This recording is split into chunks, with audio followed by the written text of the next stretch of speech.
नमस्कार दोस्तों, आज हम आपको बताएंगे एक बेहद ही भूतिया और रहस्यमयी हवेली के बारे में। इससे पहले अगर आपने हमारा चैनल सब्सक्राइब नहीं किया है तो सब्सक्राइब कर लें, क्योंकि हम आपको ऐसी सत्य भूतिया घटनाएं लाते रहते हैं। कहीं मैंने सुना है आत्माएं होती हैं और वह आपके आसपास मौजूद हो सकती हैं, आपके पीछे, आपके पलंग के नीचे, कहीं भी, और वो आपको देख रही हैं। कई खौफनाक भूतिया हवेलियों के किस्से आपने अब तक सुने ही होंगे, मगर ऐसी कोई हवेली नहीं थी जहां कोई रहता ना हो। इसलिए दास्तान कितनी सच है और कितनी झूठ, ये शक हमेशा बना रहता था। मगर आज जिस हवेली की कहानी हम आपको बता रहे हैं, वहाँ एक परिवार रहता था और साथ में रहती थी रमिया, जिससे मरे 200 साल का वक्त गुजर चुका है। अगर वक्त के पन्नों का हिसाब लिया जाए तो दास्तान करीब 200 साल पुरानी है। उत्तर प्रदेश के एक शहर के पास एक हवेली है, वीरान नहीं बाकायदा आबाद है, एक परिवार के लोगों से, मगर तबाह है एक रूह से भी। जी हाँ, इस हवेली में जिंदगी और मौत साथ साथ रहती है। अगर हादसों के मद्देनजर फैसला लिया जाए तो यहाँ मौत जिंदगी पर भारी पड़ती है। एक रमिया अब तक कई लोगों की जान ले चुकी है। रमिया एक तवायफ थी जिसका कभी जलवा हुआ करता था, मगर 2 भाइयों ने उस पर अपना दावा ठोक दिया। नाच देखने के दौरान झगड़ा हुआ, फिर झगड़ा शुरू हुआ और फिर इस झगड़े में जो हुआ उसकी निशानी थी मौत। रमिया झगड़े में बेमौत मारी गई। ये किस्सा है 200 साल पहले का, लेकिन आज भी वो उस हवेली में दिखती है। नाच गाने घुंघरुओं की आवाज़ के साथ हवेली में लोग रहते हैं, मगर खौफ के बीच कई असमय मौतें हो चुकी हैं। कहानियाँ शुरू होती है एक दिन से। उस दिन सूरज की आखिरी सलाम पेश कर रहा था। शाम घिर आई थी। तभी उत्तर प्रदेश के चमकरी गांव की इस हवेली से अचानक एक चीख की आवाज़ सुनाई देती है। आवाज़ किसी लड़की की है। कहती है, मुझे हवेली से मत निकालो, मुझे हवेली से मत निकालो, ये मेरा घर है, वरना मैं तुम सबको बर्बाद कर दूंगी। कोई कुछ समझे इससे पहले एक और चीख गूंजती है, मगर इस बार चीख में मौत की तकलीफ भी घुली हुई थी। पानी पानी कराने वाली आवाज़ के साथ कोई लड़की पानी मांगती है। ये वाकया कहीं और होता है तो कोई शायद मदद के लिए आ भी जाता। इस गांव में हर कोई डर से सहम सा जाता है, क्योंकि पिछले कई दशकों से ऐसी चीखें इस हवेली से निकलती रहती हैं और लोग कांपते हुए सुबह का इंतजार करते हैं। इस हवेली के मालिक का कहना है, पहले यहाँ सब कुछ ठीक ठाक था, लेकिन धीरे धीरे दिक्कत बढ़ती गई। यहाँ घुंघरुओं की आवाज़ सुनाई देने लगी, नाचने की आवाज़ आने लगी, तांत्रिकों को भी बुलाया गया।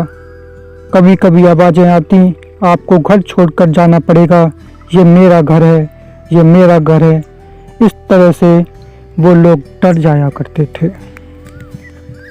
वे लोग खौफ के साए में जीने लगे। लेकिन सवाल था, आखिर कौन है ये लड़की और इसका इस घर से क्या रिश्ता है? क्या दिन ढलते ही इस हवेली के पास से गुजरने वाले रास्तों पर कब्रिस्तान सा सन्नाटा पसर जाता है और एक अजीब अनमनी से लड़की की आवाज़ इस हवेली से आने लगती है। कभी वो लड़की झरोकों से झांकती हुई दिखती, तो कभी हवेली की छत से टटकटके लगाए दूर मुसाफिरों का इंतजार करती हुई दिखती। जिसने उसे गौर से देखा वो कभी बोल ना सका। बताते हैं कि उसकी नज़रें बर्छी की तरह कलेजे को चीरती हुई जाती थी, मगर कभी इन्हीं नज़रों के दीवाने लोग थे। वो जहाँ खड़ी होती थी उसी के आसपास लोग खड़े होकर उसका दीदार करना चाहते थे।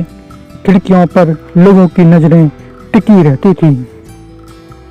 इंतजार करते थे लोग कि कब खिड़कियां खुलें और कब उसका दीदार हो। ऐसा जलवा था रम्या का। आसपास के लोगों का कहना था कि जब भी वो लड़की इस हवेली से निकलती थी तो लोग उसे पकड़ने की कोशिश किया करते थे और वो लड़की बिल्ली बन जाया करती थी। आज इस कोठी में ज़िंदगी और मौत दोनों का बसेरा है। दूसरी हवेली की तरह ये खाली नहीं है। यहाँ गुजरते दौर की तवायफ रम्या की रूह रहती है।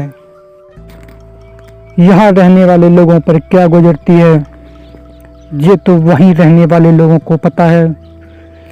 इस हवेली में रहने वाले बच्चे भी हंसने से पहले 10 बार सोचते हैं। इस हवेली में आज भी जितनी भी जिंदगियां बाकी बची हैं उनके चेहरे पर जिंदगियों का कोई नामो निशान नजर नहीं आता। एक खूबसूरत मगर खौफनाक चेहरा उन्हें लगातार नजर आता है। एक टक घूरता हुआ शायद ये पूछता है कि इतने लोगों की मौत के बाद भी क्या हिम्मत बाकी है यहाँ रहने की। मगर रम्या आखिर क्यों इंतकाम की आग में झुलस रही है? क्यों उसे मासूम बच्चों पर भी तरस नहीं आता? क्या हुआ था उसके साथ?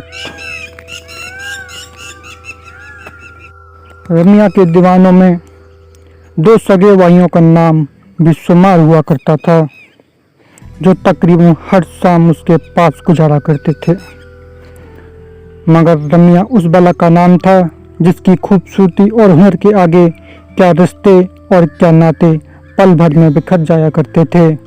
और यही हुआ उन दोनों भाइयों के साथ भी। रम्या को लेकर दोनों इस कदर जज्बाती हुए कि एक दूसरे की जान के दुश्मन बन बैठे। और जब रम्या ने बेकाबू हालत काबू करने की कोशिश की तो गुस्से से लहराता हुआ एक खंजर रम्या के ही शरीर में उतर गया। दरअसल ये कहा जाता है कि दोनों भाइयों की लड़ाई में रम्या बीच बचाव करने गई थी। वो चाहती थी कि दोनों में खून खराबा ना हो, लेकिन हुआ उससे ठीक उल्टा। खून तो हुआ लेकिन उन 2 भाइयों में से नहीं बल्कि रम्या का, जिसका कोई कसूर नहीं था। अगर कोई कसूर था तो वो उसकी खूबसूरती, जिस पर वहां से 7 कोस दूर तक के लोग खिंचे आते थे। आज उसी खूबसूरती पर 2 ऐसे भाइयों आपस में टूट पड़े, भिड़ गए और खंजर रम्या के सीने में घुस गया।